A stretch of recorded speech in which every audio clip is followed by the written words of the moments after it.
Good morning and a very warm welcome to today's meeting here at ISNTD. This is the ISNTD D3, the event where we take a much closer look at all things around drug discovery, drug development, and diagnostics for neglected tropical diseases. Now, we normally look at the challenges and progress in this field, and this year, somehow, it looks like we're going to be focusing a lot more on the progress side of things, which has been absolutely brilliant.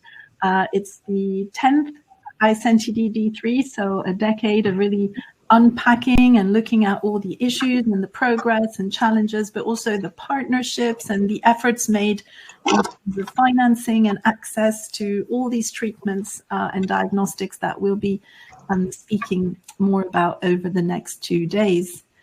So we're just shy of a month ago when we were celebrating the World NTD Day under the slogan and the momentum of Unite, Act, Eliminate. A lot was made of the fact that 50 countries had eliminated one or more neglected tropical disease. There's 50 more to go until 2030, and this very ambitious target. And the efforts in these fields, the diagnostic side, looking at all the way from surveillance to elimination, and then the treatment and the drug discovery side and the partnerships therein to make sure those treatments exist, but also reach the communities who need them, is really going to be an engine to these future successes in these very ambitious goals of 100 countries to eliminate a neglected tropical disease in the next few years. So we have a really exciting and packed 2 days ahead of us. We're going to have 6 sessions across drug discovery, across diagnostics, looking at a wide range of diseases and updates in those fields, from schistosomiasis to Chagas disease, Buruli ulcer, but also dengue and other febrile non-malarial illnesses, and much, much more. 6 sessions that can be watched either individually or as a whole. We hope you can stay for all of them, and we welcome you to join any one or all or any of them. And so without any further delay, it's my pleasure to kickstart this meeting, launch the day with our first session, where we'll be hearing from updates in a range of projects and programs across a number of diseases. A really exciting session where we'll be hearing a lot about what's next in terms of treatments for a number of neglected tropical diseases. And so I'd like to take a few moments to welcome our panelists. Thank you so much for joining us. We'll be hearing from Dr. Lorraine Pfavayi. Hello and welcome, Lorraine. You are a postdoctoral research associate at the University of Edinburgh. It's also my pleasure to welcome Dr. Manu de Rycker. Good morning, Manu. Hi. You're the head of Translational Parasitology and portfolio leader for Kinetoplastid Drug Discovery at the Drug Discovery Unit in Dundee. Thank you for being with us. Our next presentation will be by Dr. Rachel Clare. Welcome, Rachel. And you're in the Department of Tropical Disease Biology at the Liverpool School of Tropical Medicine, and you're also here with us today to speak about some work at the Center for Snakebite Research and Interventions. Thank you for being with us. We'll then hear from Dr. Louisa Warren. Welcome, Louisa. You are joining us from the Swiss Tropical and Public Health Institute to talk to us a bit more about the repurposing of TB drug candidates for the treatment of Buruli ulcer. Welcome. And we'll also hear telling us equally about drug repurposing, but for Chagas disease, from Dr. Ezequiel Porta. Hi, Ezequiel. Hello. Thanks for joining us, and you're research fellow in chemistry at the UCL School of Pharmacy, which is part of the University College here in London. So a very warm welcome to our panelists. Very warm welcome to everyone who's made time to join us this morning or afternoon. Thank you so much. And please don't hesitate. I see quite a few of you have already jumped into the chat to say hello, telling us where you're tuning in from, your organization, your country. A very, very warm welcome. And without any further delay, I'd like to hand over to Lorraine Dr. Lorraine Pfavayi. You're from the University of Edinburgh, and you're going to talk to us not specifically about drug discovery or development or even diagnostics, but we felt it was really important to start these 2 days to frame the whole event, but also the whole thinking around treatments and diagnosis, about and really framing that in with the perspective of the affected communities. When we're talking about pipeline to neglected patients and overcoming challenges in drug discovery for NTDs and diagnostics for NTDs, we really are talking about vulnerable communities.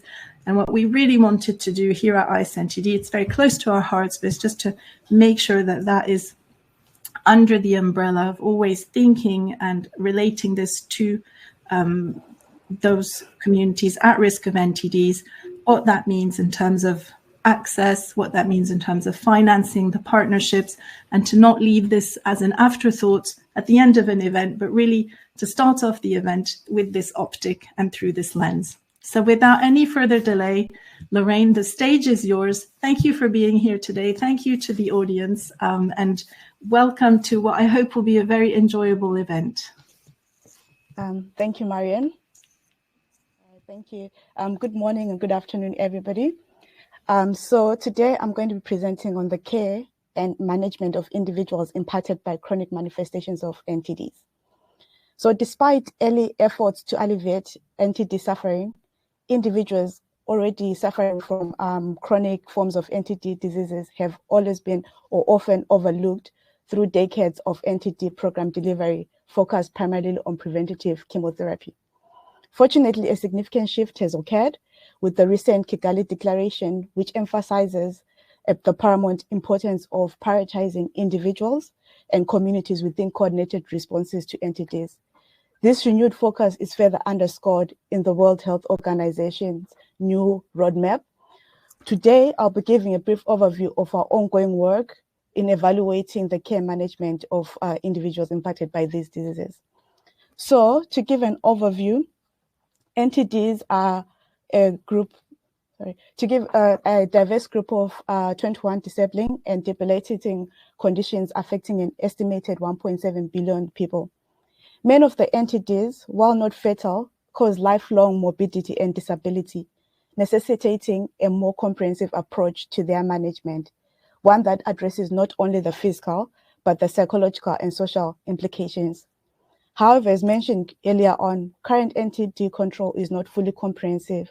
It contributes towards the preventative and curative strengths of universal healthcare, but the rehabilitative or recovery and palliative aspect of NTDs are not well prioritized.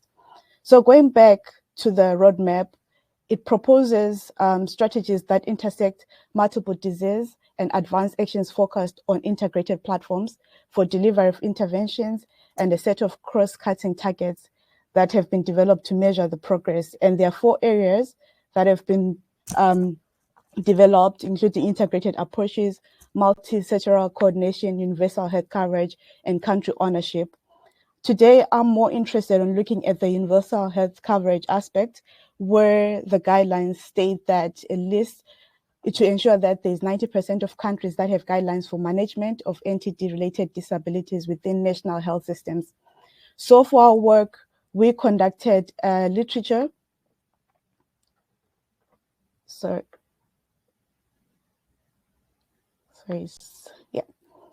We conducted a literature review where we're looking at what the prevalence of NTDs across Africa is, especially those with chronic manifestations.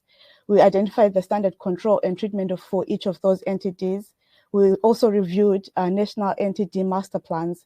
Specifically, we're looking just at the African ones, and there were 36 master plans that we looked at, and 20 of those were in English. So for our work, we started only with 6 NTDs listed here, which is leishmaniasis, leprosy, trachoma, lymphatic filariasis, schistosomiasis, and onchocerciasis.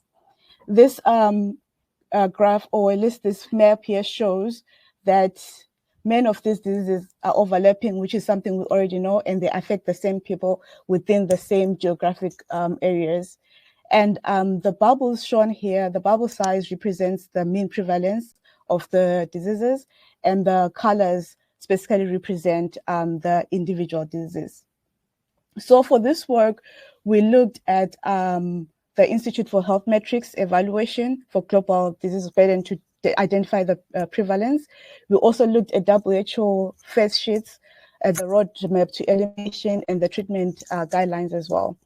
So in terms of the master plans that were evaluated, these were found from the expanded special project for the elimination of NTDs, which is EXPAN, which was established by the WHO Regional Office for Africa. So of the master plans we were able to do, which is the preliminary work we're currently doing, we found out that only 12 out of 20 countries have included chronic management in their NTD master plans. Encouragingly, 17 had identified the need for chronic disease management, and this they've also included them in their proposed plans or work to in the next coming years. However, majority of the countries, we have not either reviewed them or there is no information in terms of control or list in terms of management and care of affected individuals.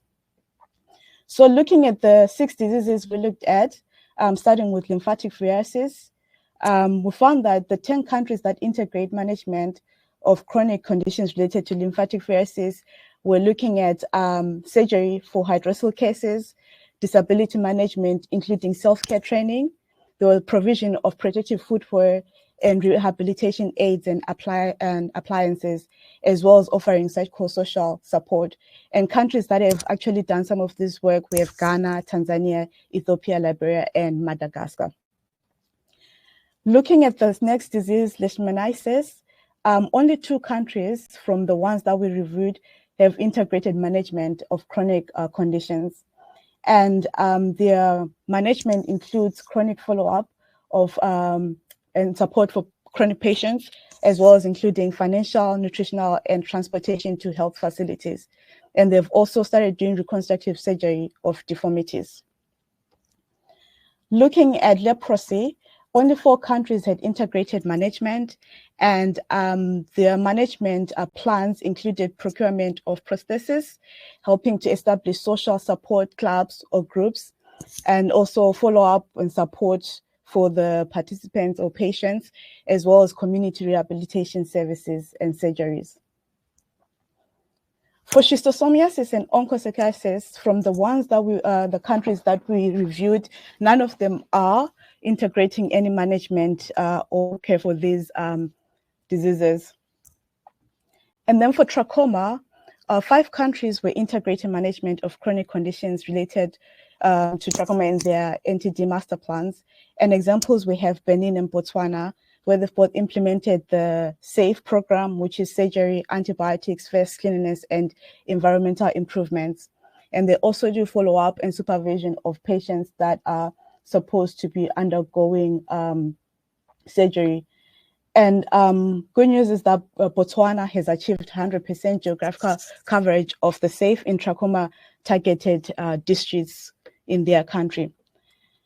So as much as we have realized that there's some progress that's been made and other countries have already started including management and care for affected individuals, there's still a number of gaps and challenges that exist. For example, there's inadequate mapping of virus diseases across countries.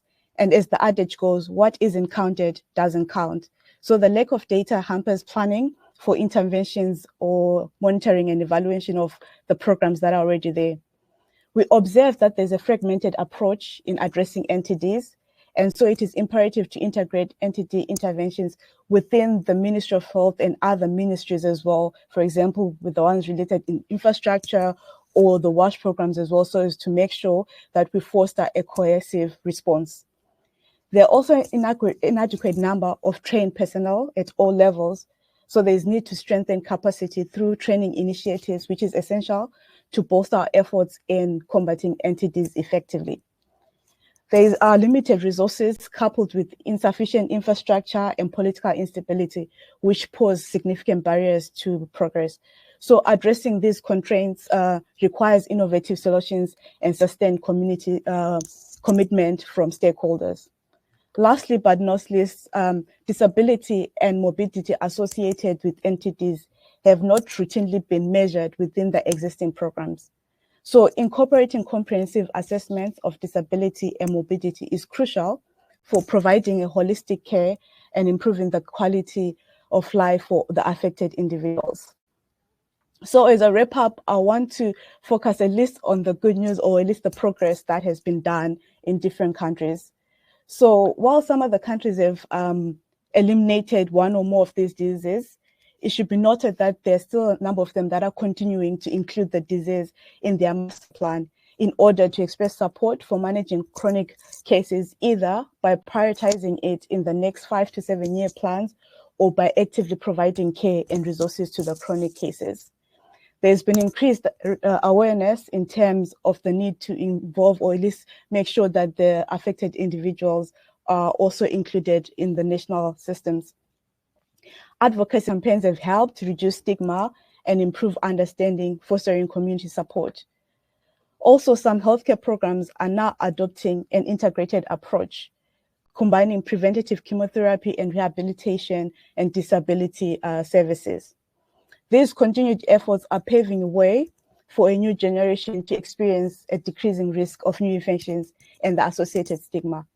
Nonetheless, it is crucial to recognize that individuals already impacted by these diseases will carry their effects for life. So as we strive towards eliminating infection and transmission, we must remain mindful of those whose direct benefits from these achievements may be limited, if not entirely tangential. So at least it's quite interesting that today we'll be hearing of the other work, or at least progress being made in different areas of diagnostics and therapeutics. But as well as we're thinking about this, please let's not forget about those that are already affected by these diseases. So as I finish off, I would like to acknowledge our collaborators, the TIBA partnership, our funders, and thank you all.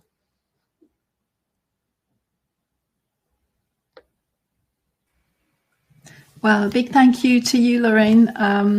It's been really important and hugely informative to have your presentation right at the start of this event.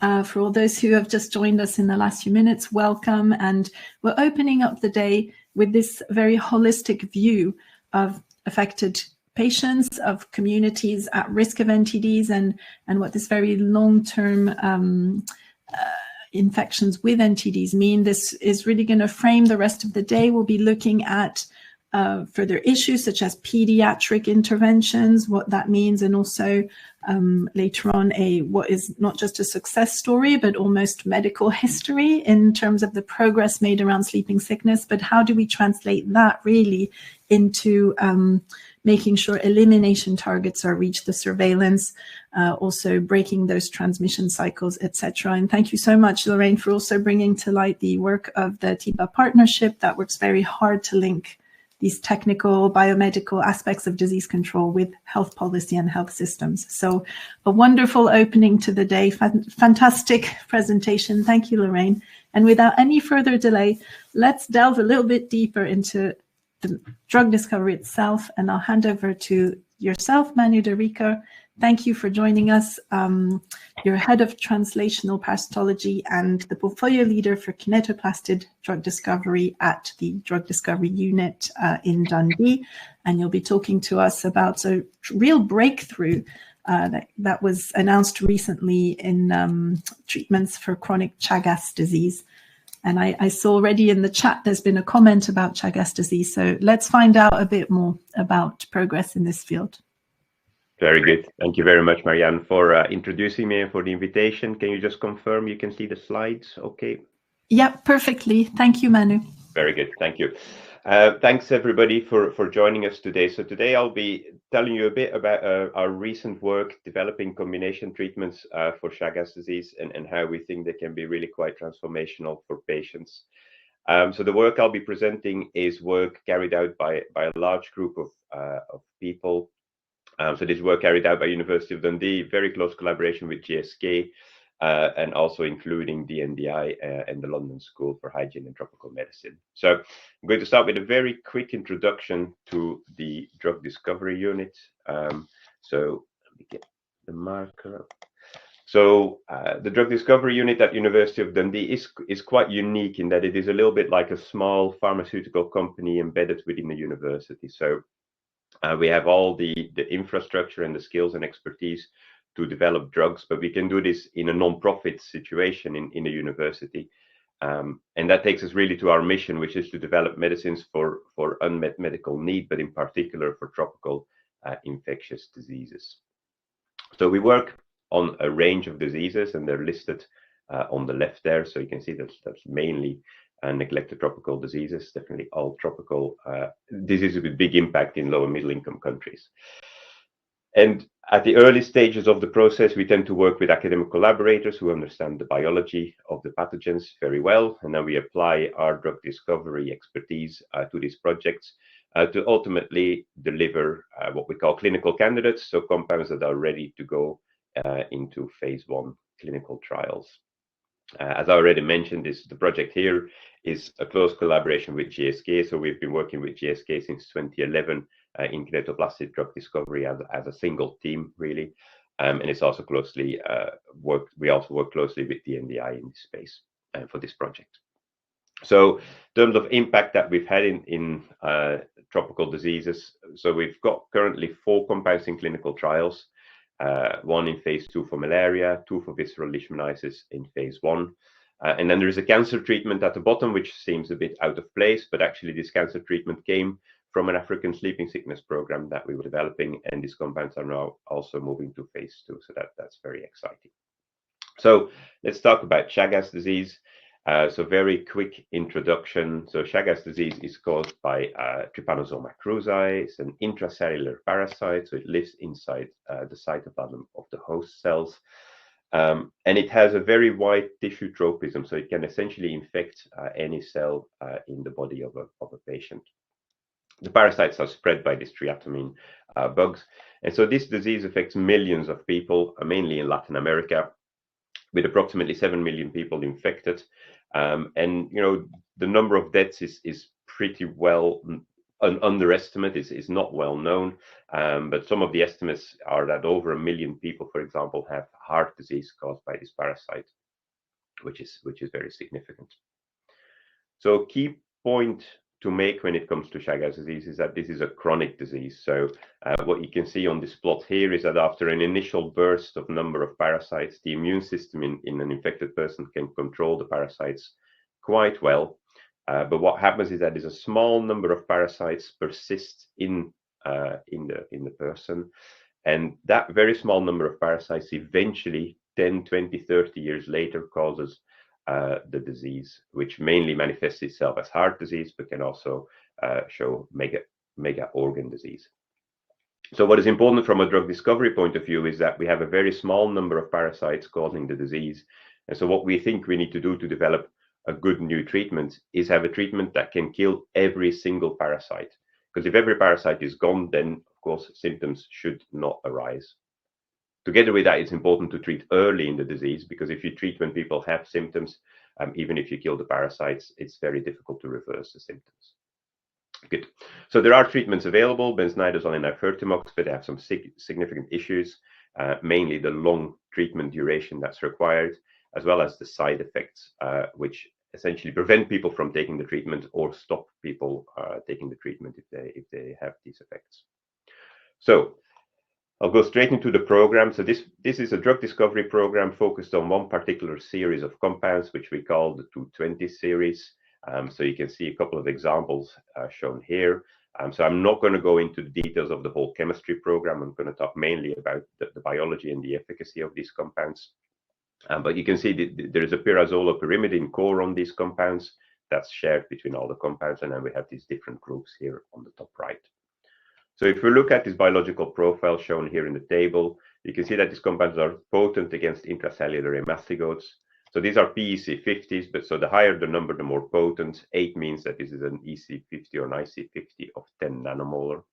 So active against the intracellular parasites, inactive against the host cells, so that's good. We don't want to kill the mammalian cells.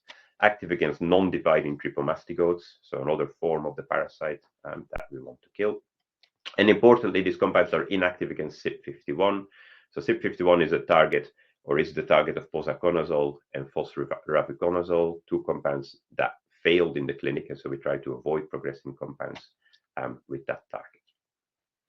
So we were very keen when we saw this biological profile in our series, and we wanted to progress these to animal efficacy studies. So the first step we take is to study the pharmacokinetics of these compounds. So essentially, we dose compounds orally to mice, and we then see how much compound we get into the blood. But first, I should maybe point out here the properties of this series. So these are just standard properties we measure. So lipophilicity is okay, solubility is pretty decent, and metabolic stability is all pretty decent. So overall, quite a good profile, a promising profile to take forward to animals.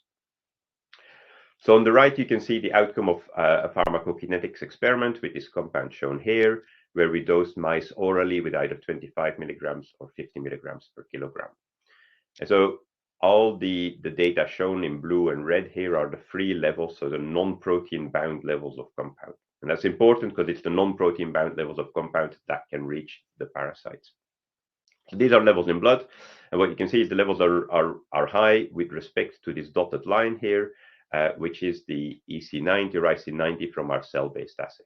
So what this is telling us is that we have a much more compound in the blood than we need essentially to kill the parasites. So that's a good sign. That tells us that we should see efficacy if these compounds work. So based on this pharmacokinetic data, we progressed the compounds to an animal model of chronic Chagas disease. So if you focus on the top right here, that is a little outline of the model. So we infect mice, they go through the acute phase and then enter the chronic phase. And so around 100 days after infection, we start dosing with our compounds. So in this example, we're dosing for 21 days. And at the end of dosing, we go through 3 rounds of immunosuppression. And so remember, we have a very low level of parasites. And so what we try to do with the immunosuppression is give the parasites a chance to start growing again and make it easier for us to detect the parasites. This is a bioluminescent model, so we can actually see light from the parasites coming out of the living animals. And so what you see on the left here, all this color, that is the signal coming from the parasites in the animals. And so this is the acute phase. And then, with day 93, day 99 here, we start the treatment. And you can see at the end of the treatment, we basically don't detect any signal anymore. So because of the drug, the parasites are not visible anymore. However, once we go through the rounds of immunosuppression, you can see that at the end of the experiment, we are starting to see signal again. And so what we observed for this series, shown here for compounds 2 and 3, but for many more compounds, is that while we could prevent relapse in some of the animals, there were always animals relapsing. Now, remember, what we are looking for is a compound that can achieve sterile cure, where there are no relapses in any of the animals. And so this was obviously a disappointing result and suggested that with this series, we could not achieve the cures that we were looking for. So we tried to understand why that was. Did a series of experiments, for example, looking at cytality. So here we look at a rate of kill experiment in an in vitro culture. And what you can see is that these slopes are negative, meaning that the number of parasites is indeed declining. So these compounds are cidal, which is good. So yeah, I was just showing here that we had compound 3, which could prevent relapses. And so the key question at this point was what the target might be of the series, in particular to understand what human toxicities there might be seen. So a lot of work summarized in this slide here carried out by Susan Wiley in the mode of action group at the University of Dundee. And basically, this work showed that complex 3 or cytochrome BC1 in the electron transport chain in the mitochondria was the target of these compounds. So this is, of course, important for ATP generation. You need to build your proton gradient. And so through inhibition of this, we were killing the parasites. Now, humans also have complex 3. And so it was critical for the rest of the program to develop compounds that were highly selective for the parasite cytochrome B. So what you see here is compound 3, which I've shown you before. And so compound 3 does inhibit the human complex 3.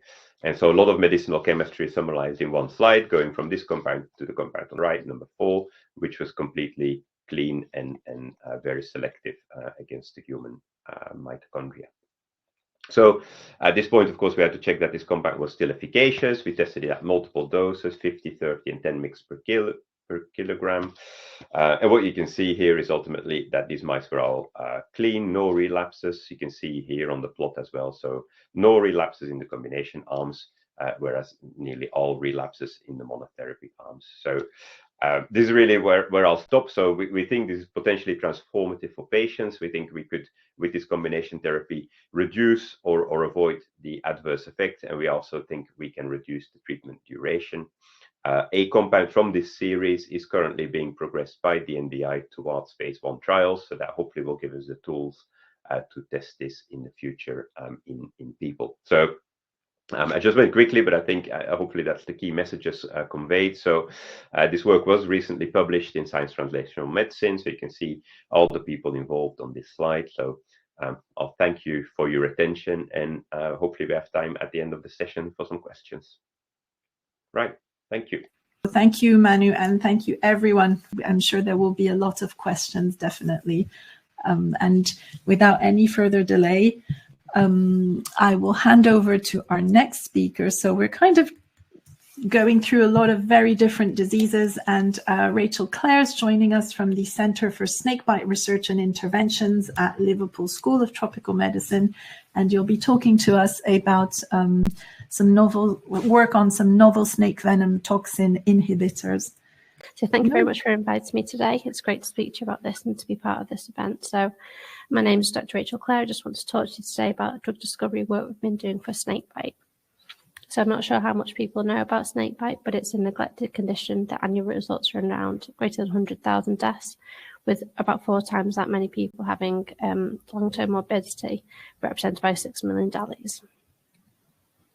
Snakebite, the pathology is caused by a complex mix of the toxins within the venom. So these can range in abundance and in their toxicity impact. And as you can see in the top right in this green box, that's kind of what the research has focused on around the last 10 years or so, is focusing in on a few toxins that are highly abundant as well as highly toxic. And these ones that we're talking about are SVMP, SVSP, so snake venom serum protease, and snake venom metalloprotease, both of which are linked to hemorrhage and coagulopathy, as well as 3 finger toxins and phospholipase A2. And these are more closely linked to neurotoxic, cytotoxic, and myotoxic events. So current therapies in snakebite are antivenom. So this is produced by extracting venom from the snakes of interest that you want to immunize against. The animals then immunized at sublethal doses. Plasma is collected and IgG is purified, and the antivenom is then produced. Even though antivenom has been used for a long time, there's a lot of limitations to antivenom. So obviously, as I mentioned, the snake that you use for the extractions to be able to immunize against, your antivenom will often be specific to that. So you have a venom high in 3-FTX, it's unlikely to then be helping against an SVMP toxicity event. You also get lots of frequent adverse reactions with these antivenoms. You need a cold chain. It's very labor intensive and expensive, therefore, and the final product is then quite often expensive. You get poor peripheral distribution, so cytotoxic. So if you're trying to get through into the top layers of the skin, you're limited by that with antivenom treatment. And also requires an IV administration, therefore it has to be administered in hospital, which obviously in these contexts, it's quite difficult to get to sometimes. So since 2017, when snakebite was deemed an NTD, again back on the WHO's list, a lot of focus has now been looked into to generate some next generation snakebite therapies with improved efficacy, safety and cost. And today I'm going to talk to you about how we're thinking small molecules could potentially be a real benefit to this program. So they would be potentially more specific, so we can get things that are specific to particular toxins, broad spectrum across lots of different species. Any small molecules would have to go through the standard preclinical testing, so they should be safer. They won't need cold chain because we're aiming for an oral drug, and we could also within that develop something that's got to be a cost that's sensible for the context. Oral treatments are more likely as well to then be able to take it, and they should get better distribution with small molecules, and we won't need the hospital admission anymore. So the kind of aim we're going for is to try and get a first line treatment. So people likely still need to get to hospital, but we're hoping we could have a first aid treatment that could be taken quite immediately after snakebite. So the current portfolio, the global portfolio for snakebite small molecules is just 2 drugs. So we currently have Parasitology is currently in phase 2 Bravo trials, and DMPS, which is a metal chelator, is currently in True-1 trial in phase 2, being planned for a phase 2 currently. We also have Maramasta as a backup, and as you can see, these relate to just 2 of the toxins. So Parasitology is a PLA2 inhibitor, and SVMP is being targeted by Maramasta and DMPS, and currently there's no treatments out there for 3-FTX. There are some potential treatments out there for serum protease, but it's being deemed that they're not quite as valuable in the context of the pathology as these 3 toxins. So in 2021, we got a welcome grant led by Professor Nicholas Casewell in collaboration with the University of Liverpool chemistry team and the VU Institute. And we started screening some large drug repurposed libraries. So we've screened currently against these 4 libraries across the bottom. And we've also started collaboration with AstraZeneca at the minute. And we're trying to screen them against a wide range of different snakes. So you can see on the left-hand side, we're getting snakes from different geographical contexts and different species as well. So we're trying to find drugs that are pan-specific. So to date, we've screened around 80,000 compounds in the SVMP assay that we have, as well as a similar number against the PLA2 toxin. And we've actually screened a smaller library of around 1,000 compounds in the 3-FTX, which is the first time small molecules being screened at this level. So these are just a couple of our papers we've had out very recently. So in the bottom right is the assay that we've now developed for the 3-FTX screening, and we started to do this drug discovery program is being initiated at the minute. And the other 2 papers related to this MedChem Express library. So this is a library of around 3,000 drugs. They're all post-phase 1. So they should have a good chance of having something that could be quickly transferred into new treatments, or at least being starting points. And the data I'm going to show you today is the top paper where we're looking at the SVMP. So these snake venom metalloproteinase toxin inhibitors.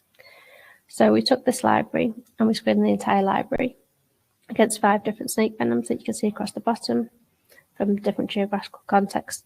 And each column here you can see is from those different snakes, and on the left is the 10. It's the 14 compounds that we identified as strong hits. This is greater than 80% inhibition. And we got these, you can see in the green box, dimetcaprol, Maramasta, and Prenamasta are known inhibitors. So we were glad to see they were within the library's internal controls.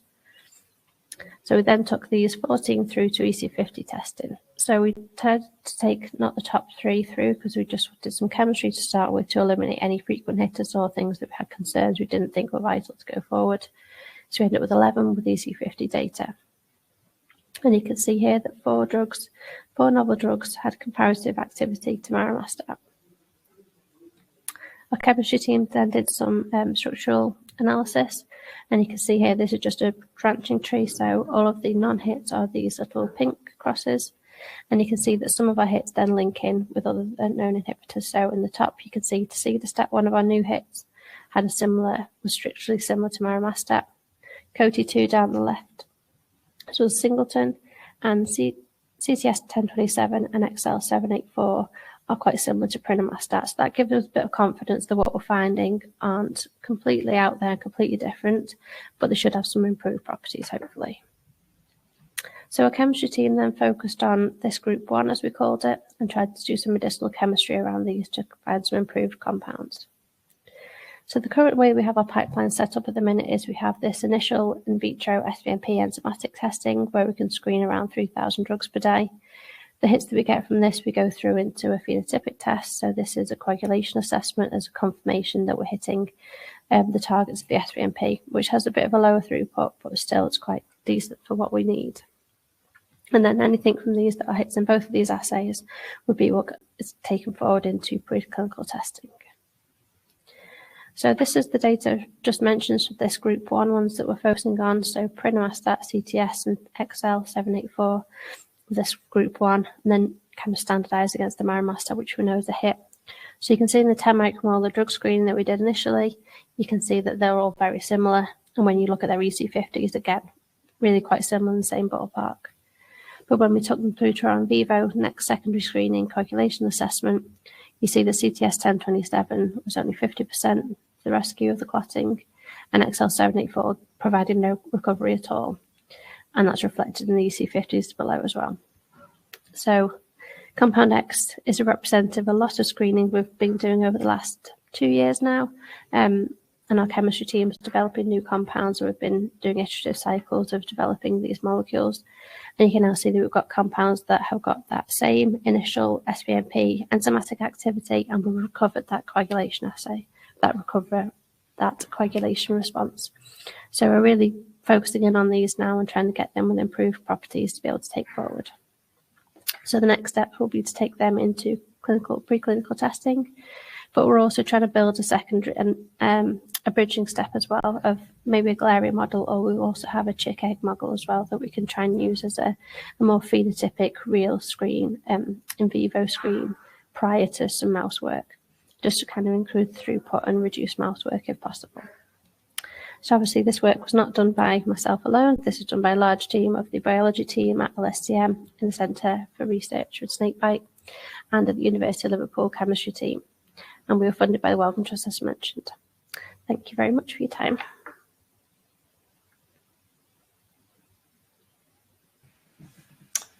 Thank you so much, Rachel. Snakebite envenoming, one of the most neglected, out of the neglected diseases, with tremendous repercussions for those who suffer from it and their families. So any improvement in the provision of antivenoms, not just in terms of the discovery, but also just all the way along that chain, all the way to reaching the actual communities in need is huge news. So thank you so much, and we're going to be watching this space very closely. Can't wait to see where this goes. So thank you, Rachel. And now we are going to move to kind of a second part of our our panel this morning. So we're going to look at two examples and ways in which drug repurposing is really pushing forward the drug discovery and treatments for NTDs. And to look at that, we'll be hearing from Dr. Louisa Warren from Swiss DPH, and also following that, Dr. Ezequiel Porta from the UCL School of Pharmacy here in London. So Louisa, I'll hand the floor over to you, and we'll be hearing a lot more about your wonderful work that yourself and Gerd Pluschke's group at Swiss TPH have been doing in terms of advancing treatments for Mycobacterium ulcerans disease, or Buruli ulcer. Thank you so much. Okay, so thank you and welcome to my talk. And I will be talking about how we can repurpose tuberculosis drug candidates to develop new treatments for Buruli ulcer. So Buruli ulcer, or Mycobacterium ulcerans disease, is a chronic necrotizing disease that affects skin and soft tissue. It's found in over 30 countries worldwide, but majority of the cases are found in parts of Central and West Africa, and also in parts of Australia. And these are just some impressions of how the disease can manifest in people. So the pathogenesis of Buruli ulcer is mediated by a cytotoxin called mycolaptone. This is synthesized by enzymes born on the plasmid in M. ulcerans.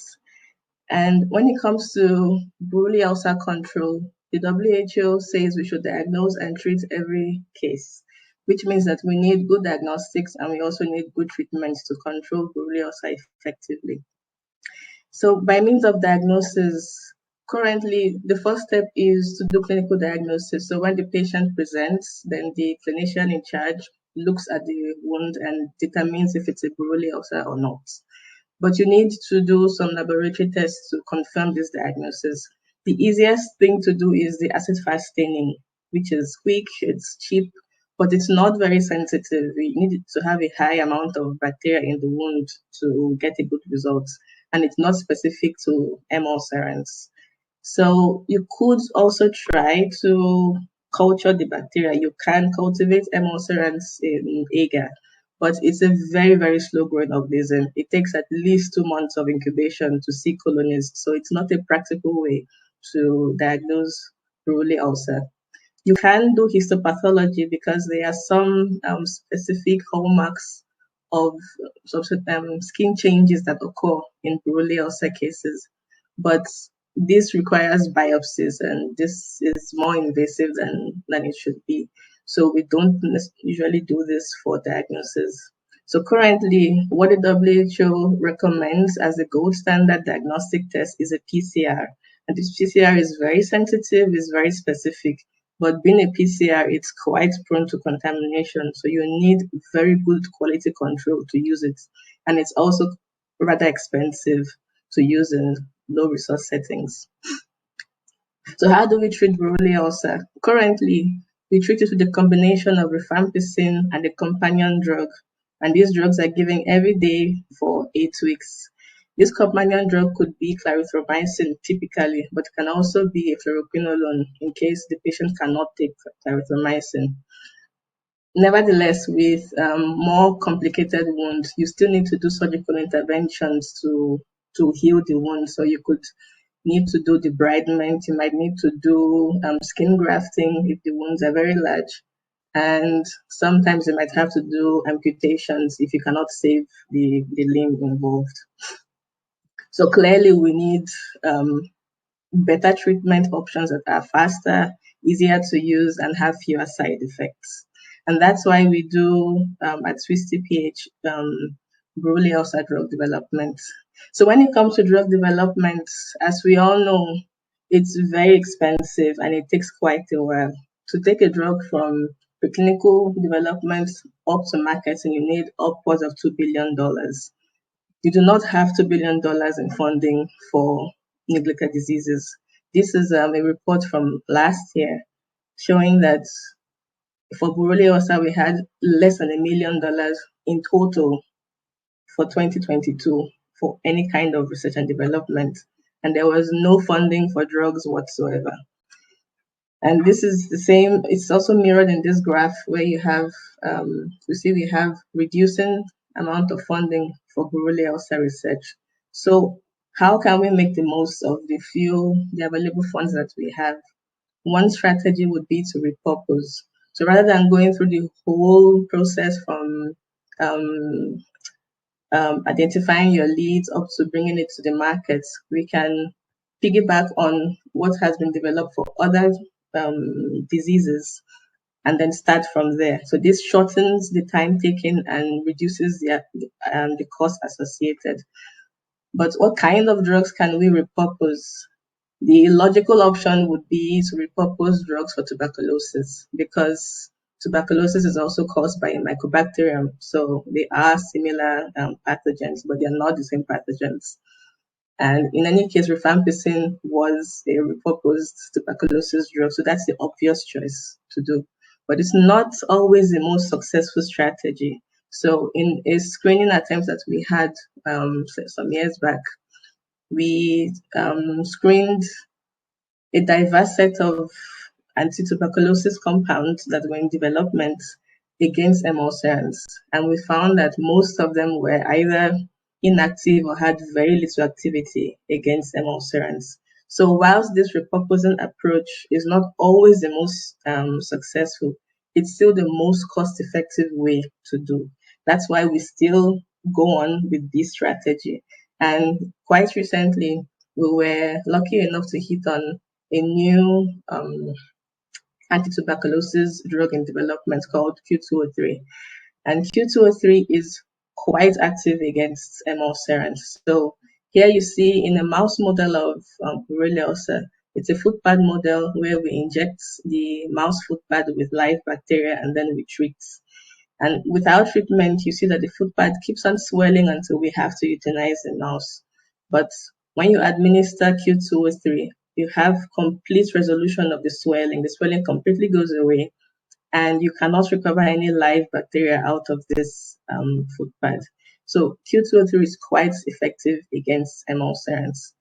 It's even much more effective against emulsirants than against M. tuberculosis. And the reason for this boils down to how mycobacteria produce energy. So for quite briefly, in the mycobacterial energy generation, you have the oxidases that make your proton gradients, and you have ATP synthase that uses its gradients to make ATP for the cell. Now, M. tuberculosis has two oxidases, the main oxidase, cytochrome BC, and the backup cytochrome BD. This main oxidase is the target of Q203. So when Q203 blocks this main oxidase, M. tuberculosis can upregulate the backup oxidase and still respire. For this reason, Q203 is only bacteriostatic against M. tuberculosis. On the other hand, M. ulcerans strains found in Africa and Australia, these are the classical lineage strains, they have lost this backup oxidase. So once Q203 blocks the only oxidase they have, they can no longer make energy and then they die very quickly. This is why Q203 is much more active against these strains of M. ulcerans and against M. tuberculosis. There's another strain of M. ulcerans that circulates in parts of China and Japan. These are called the ancestral lineage. They have a functional backup oxidase and they are also not as very well inhibited by Q203. So all that being said, we went a bit further with Q203 in the classical lineage strains, and we found that even a single dose of Q203 in the mouse model was sterilizing. There was no live bacterium recovered afterwards. This is in contrast to the current treatment with rifampicin and clarithromycin, where there was still some live bacteria after the recommended amount of doses. So this brings up the possibility of having a single dose cure in human cases.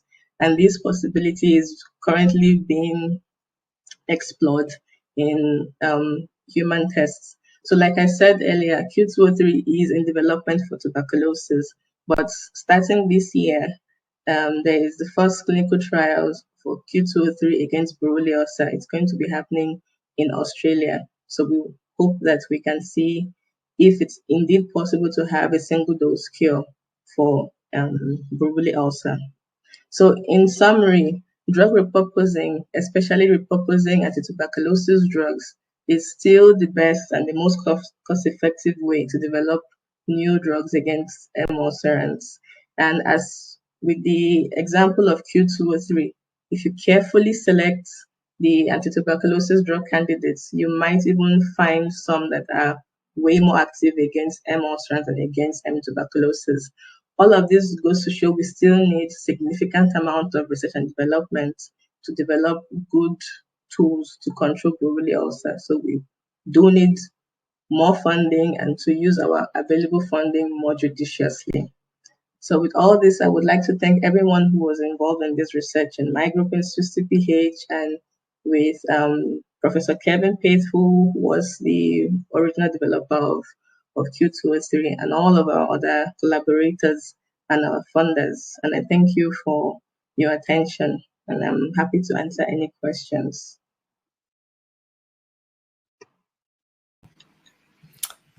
Thank you so much, Louisa. You made a really, really important point there, bringing in the funding and financing available for neglected tropical diseases, and still very shocking and sad to see the small proportion that's allocated or goes towards borreliosa. Things are changing. There was that really wonderful pledge around the time of COP28 at the end of last year, the Reaching the Last Mile Fund. And just a few days ago, African leaders and African Union members really pledged to mobilizing further resources at the Addis Ababa call to action. So hopefully a lot of movement in that way. And I think bringing in financing into the conversation is really, really important, particularly as this momentum growing with lots of new treatments. And we keep saying revolutionary or breakthrough treatments. They really are. So borreliosa is still a very misunderstood disease, and this is absolutely positive. So a fantastic presentation. Thank you so much. And I'm sure there will be a lot of questions, as you just said, and we'll come back to those. Hopefully we'll have a few minutes to cover them. But before that, I'll hand over to our last speaker. Thank you so much for joining us, Ezequiel Porta from the UCL School of Pharmacy. You're also going to talk to us a little bit more about the potential for drug repurposing, but this time in context of Chagas disease. So first, thank you very much, Mariam, for this kind invitation and, of course, for organizing this impactful conference. Today, we are addressing the critical and yet often overlooked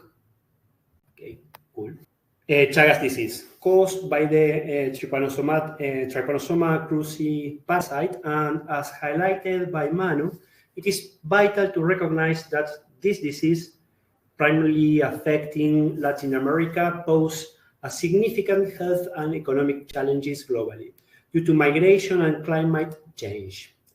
Our discussion will center on the promising and cost-effective strategy of drug repurposing to fight Chagas disease.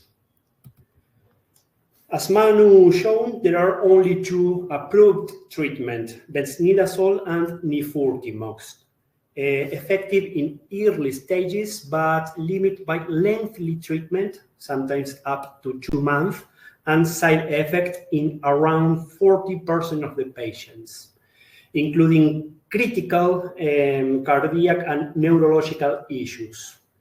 These drawbacks contribute to low adherence, increasing the risk of relapse and resistance. As Luisa said, drug repurposing, a faster and cheaper alternative to traditional drug discovery, involves identifying new therapeutic uses for existing drugs. This approach is essentially or especially promising for Chagas disease, offering a quicker path to finding effective treatments and, even more important, the hope for millions affected by this illness. Given the pressing need for new treatment for Chagas disease, significant progress has been made over the past years through drug repurposing efforts. During this talk, I will be presenting some interesting cases, but for a comprehensive list, we invite you to read our article. To streamline the classification process, we will categorize drugs based on their therapeutic application for the primary disease. Additionally, it is important to remember that nifurtimox and benznidazole remain the only treatment for this disease, serving as our reference drug. Firstly, anti-cancer drugs, which are known for their broad targeting abilities, for example, kinases, epigenetic regulators, DNA repair enzymes, etc., are being repurposed for Chagas disease due to their multiple action. This strategy, successful in another context, like, for example, Alzheimer's, malaria, COVID-19, highlight miltefosine, a drug initially developed for cancer, now the newest chemotherapeutic option against leishmaniasis that we was rediscovered through repurposing. It is worth noting that currently over 60% of treatment for leishmaniasis, another parasitic neglected tropical disease, involve drug repurposing. CNS drugs targeting the central nervous system include a wide range of drugs such as anesthetic, anticonvulsants, and pain relievers, for example. Recent research on Chagas disease indicate that acute cases can involve nodular encephalitis with CNS complication, more likely in immunosuppressed individual.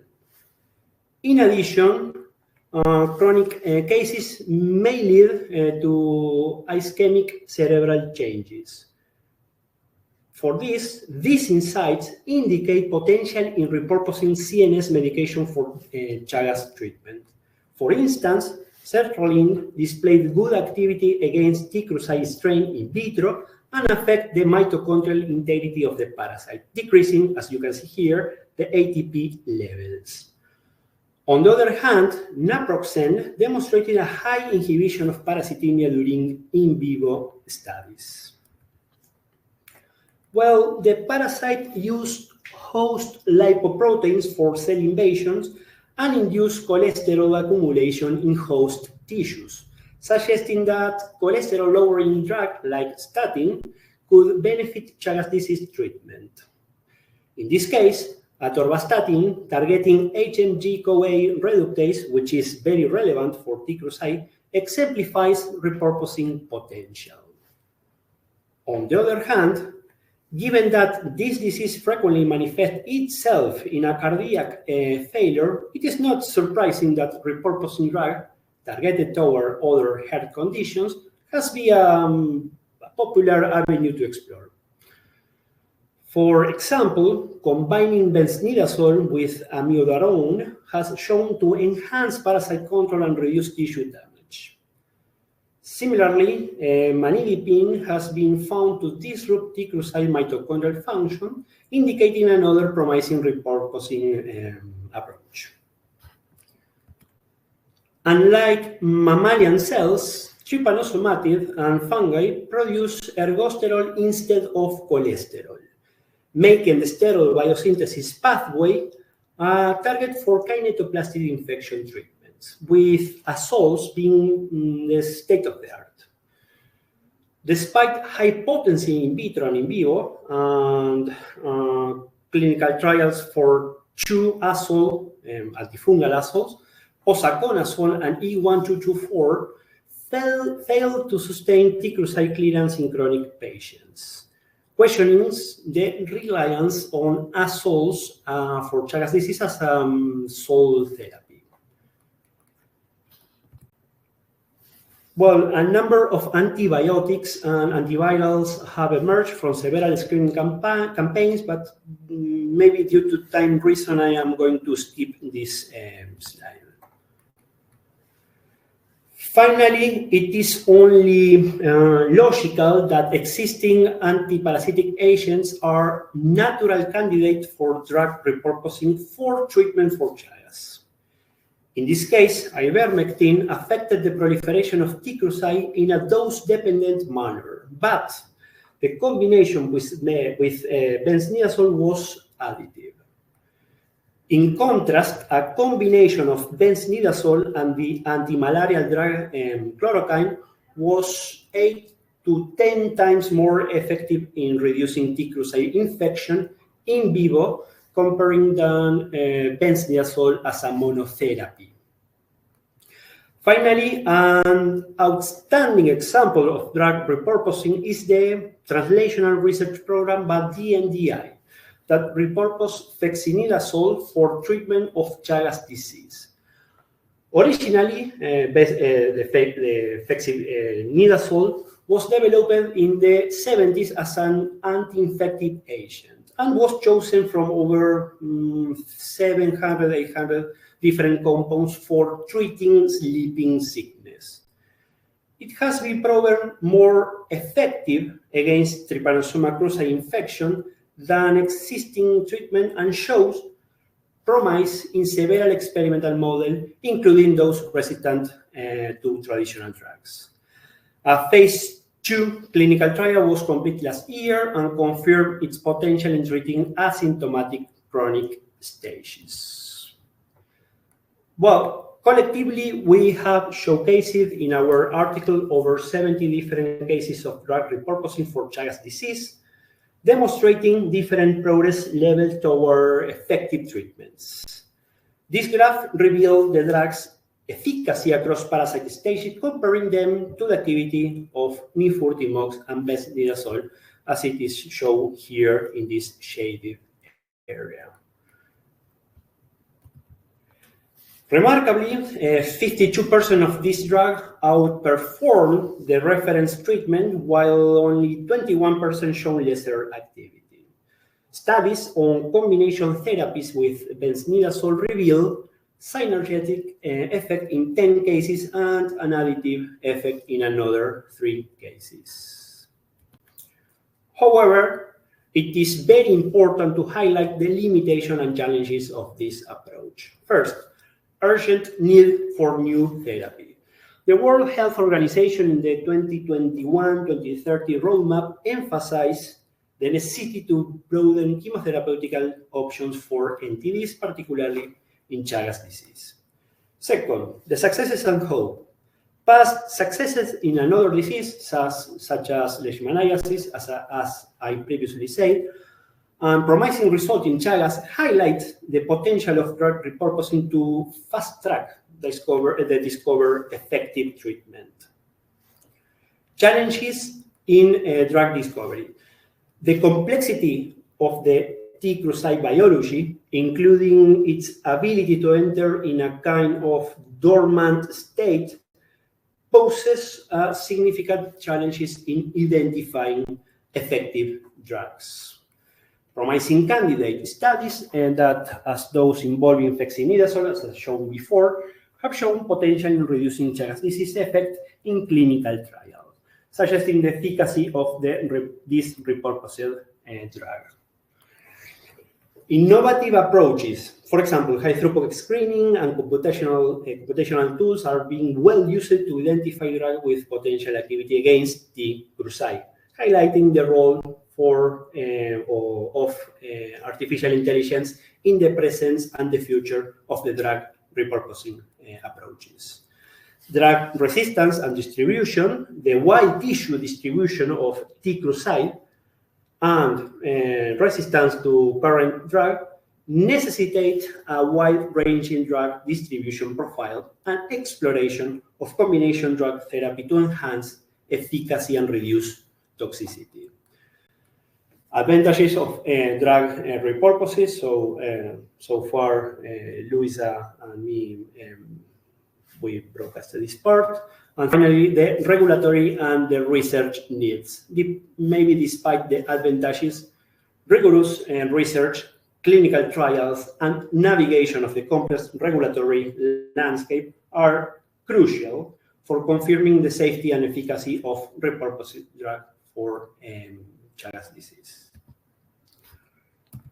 As a main conclusion, in the search of new form of chemotherapy against Chagas disease, the global scientific advancement in the repurposing of safe drug allow us to be very optimistic. So at this point, I want to say thank you to my co-author, Professor Patrick Steele from Durham University, Dr. Karunakaran Kalesh from Teesside University, as well as Dr. Brian Suarez Mantilla from University of Leeds, as well as to the funding agency and the universities involved in this project. Thank you very much for your time, and I am ready to the questions. A very big thank you to you indeed, Ezequiel, as well as to all our speakers. We really got a huge sense of the progress, but also the challenges in very many different ways that stand in between treatments and elimination of neglected tropical diseases. And an hour and a half was never going to do justice to this panel in any case. And to the audience, I see some questions have already been asked in the chat and as well as answered. So thank you very much for those. And any further questions, please don't hesitate to post them in the chat for our panelists. We do have a few minutes, if that's okay with everyone. But I guess what's been really interesting from all your perspectives is really you're at different stages along this continuum and this spectrum between the disease, the infection, all the way to making sure that the treatment exists and then is accessible and is available to those who need it. So since we don't have too much time, I thought I'd jump straight away to the future and your wish list. And so just coming from your perspectives, whether it's yourselves as someone developing treatments or for you, Lorraine, you're looking at it kind of the other way around. What would be on your wish list in terms of next steps to see your work accelerated, to see it really reaching those who need it the most? Is it financing? Is it more partnerships? Is it advocacy? Is it all of them? And I suppose to answer that, I might go in order of the speakers. So Lorraine, over to you first. Great, thank you. So yeah, it's all of the things you mentioned, but I think the main thing at the moment we're trying to do with our work is at least to make sure that the affected individuals sit on the tables where these decisions are made in terms of their management and care, because the problem that we've realized is more of the people that are making the decisions are not the ones that are affected. So they do not recognize what the affected population might think it's their appropriate need. And also, at least if we have them on the table together, then we can actually come up with interventions that will be useful for all the parties involved. And in terms of financing, most of this work requires a lot of money. And at the moment, there isn't much in terms of available funds for this work. And so it's quite difficult to even try and mobilize even the communities to be involved in such kind of work as well. And also it's just more of advocacy and raising awareness, because in some of the areas we work, we still realize that there's a lot of stigma still associated with these diseases and all. So if we're able to raise awareness and advocacy, then that definitely will improve and be useful in our work. That's a very important answer. Thank you, and hopefully something that will permeate all the discussions we will have over the next 2 days. Manu, how about yourself at the DDU? What would you like to see more of? So I think the point of attrition is very important when it comes to drug discovery. So at all stages of drug discovery, from what we're doing preclinically to phase 1 to phase 2 trials, there always is attrition. There are always compounds that are going to fail, even if they look good at this stage. And so this goes back to the point of funding, really. But, we can't, even if some compounds are moving into, phase 1 trials, and Leishmania is maybe a good example, there's lots of compounds moving into phase 1, but compounds are going to fail. And so the main thing from my point of view is for the funders not to forget that, and to just make sure that we keep investing in early drug discovery until we have treatments that are actually working, which for many of these diseases we don't. So yeah. I'll stop at that. Thank you. And just really to convey that momentum, that each step really needs the next one to fully reach its potential. So that's really important. How about yourself? Yeah, I was agree with Manu that the attrition rate is always a concern. So making sure, so for ourselves, it's quite new for small molecules and snake bites. So trying to make sure we have a real broad portfolio of things that have lots of different variations in them, so that we have backups if something was to fail. And obviously our trial design is quite tricky for snake bites, so it's something we really have to consider to make sure we take the best drug forwards, and that the small money that we do have available, we've got the best candidate going into the clinical trials. And then following that is the advocacy again. So it's going to be a big shift of people changing, long time people have been taking antivenom. It's going to be a big cultural shift to take a tablet instead. So yeah, challenging, but certainly very exciting times for potential new treatment. Thank you. Wonderful.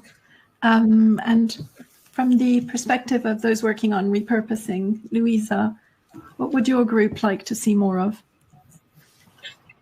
Well, the obvious thing would be more funding would be lovely, but also to have greater partnerships between all NTD researchers, because it could be that drugs that I am repurposing might work for Chagas and vice versa. Mm-hmm. So to do everything somehow cohesively would make the most of the available funding, but to also not neglect that you need, at least for BU, we need diagnostic development to go hand in hand with treatment. Otherwise, even if we have the best treatment, if we still keep having to diagnose patients very late, then it doesn't help if we have a one-dose treatment against MLSANs, because we still have the huge wound to heal.